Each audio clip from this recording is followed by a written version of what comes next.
across the last 20 years, we've seen a rapid increase in pollution from animal waste and fertilizer. St. Johns River is one of the obvious terrible examples, but it's true elsewhere throughout the state.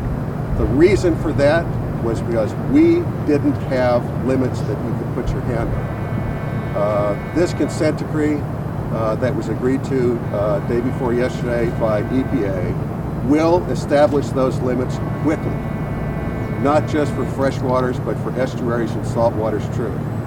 They're desperately needed. They'll give us a standard to turn to a polluter and say, that's too much. And our ability to say, that's too much, is what we need to get this under control. Our lakes and our rivers are being destroyed. It's time to do something about it, and today's the day that we began a really serious effort to do it. What's the opposition been like in dealing with this? Well, the polluting community has been deeply concerned about the idea of establishing limits like this, and in the federal litigation have sought to postpone it on the ground that there wasn't sufficient data. The Water Management District, the South Florida Water Management District, contended in court that they'd been collecting data for 10 or 12 years, and they needed to collect it for another 10 or 12. They needed to spend, several billion more dollars. We have enough data. That looks like delay to us. The polluting community, the folks that make money by polluting waterways, objected to this, wanted to slow it down. They still want to. And we think that will probably fail.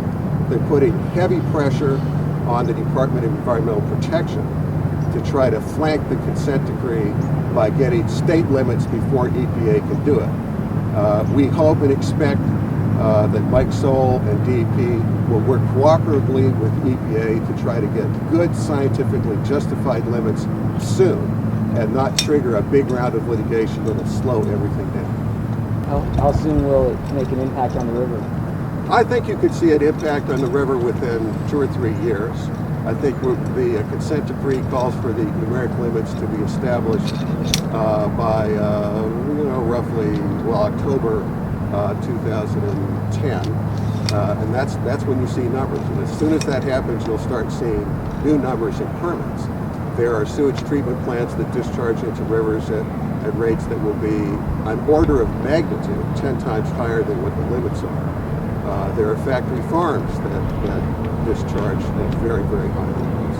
And I think there will be an increased sensitivity in Jacksonville and elsewhere to the fact that when you get a nice green fertilized lawn, that fertilized lawn has the effect of making a fertilized river too. A green lawn means a green river, and that's not a reasonable outcome. People need to use landscaping plants and lawns that don't require as much fertilizer or don't require any at all. That's possible, and those are the kind of changes we expect to try to restore the river. These are the illustrations before us of what happens when you don't have limits on fertilizer and animal waste pollution. This photograph here is from Lake Munson, which is where urban runoff runs into. That's a toxic algae bloom in Lake Munson. You can see how toxic it is from the picture. He's wearing rubber gloves that go all up to his shoulder, and that's a gas mask. That's what's happened to our fresh waters. This is a picture from the Caloosahatchee River. That's not enhanced color. That's the real color. That's what happened to people's waterfront. It's utterly and completely destroyed. This one is... It's the Arlington River, right just downstream of us. Yeah. And you can see it's a different color algae, but it's the same problem.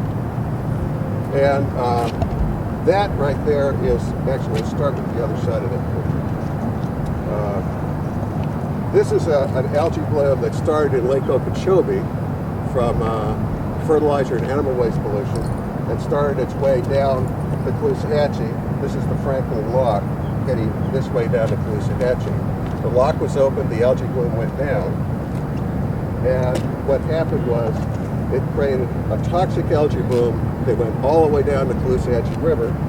That is the water treatment plant, the drinking water treatment plant at Ona, that had to be closed and is still closed. The consequence of uncontrolled fertilizer and animal waste pollution is catastrophic. And the reason for it was that we did not have a specific limit. The consent decree is going to set those limits. It's an honor to be standing here with the St. John's Riverkeeper and the Sierra Club, as well as Earth Justice, because today is certainly a new day in the state of Florida, and this legal action will result in higher water quality standards across the state of Florida. Here in Northeast Florida, our quality of life depends upon clean water. It's our beaches, our lakes, our rivers, and our springs, and most importantly, it's our quality of life. We live and we work, and most importantly, we play on the river.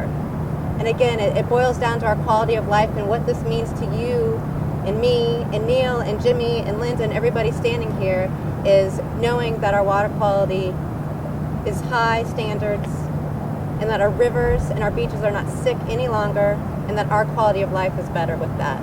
I want to thank David and Monica at Earth Justice for helping make this historic day possible. For those of us in Jacksonville, this scene has become all too common. The St. Johns River is sick, it produces toxins, and the simple reason is the Department of Environmental Protection has failed us. It has failed in its mission to protect this river and rivers throughout this state. What this victory means is the citizens of Florida now have a tool to hold polluters accountable, and we have something that's understandable and enforceable. And we hope that if we stand here 2 or 3 years from now, we're not worrying, is it toxic to go into the St. Johns River? We're very happy that we're here today to join with these people in the celebration of the confirmation that our streams and our rivers and our lakes need cleaning.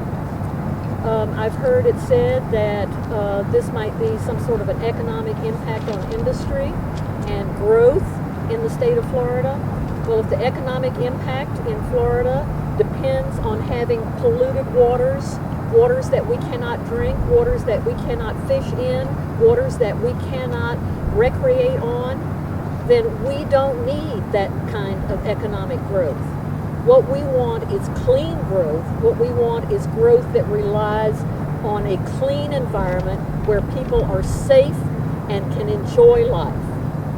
And Sierra Club stands for that, and we stand with Earth Justice and Riverkeeper and Florida Wildlife Federation in that mission.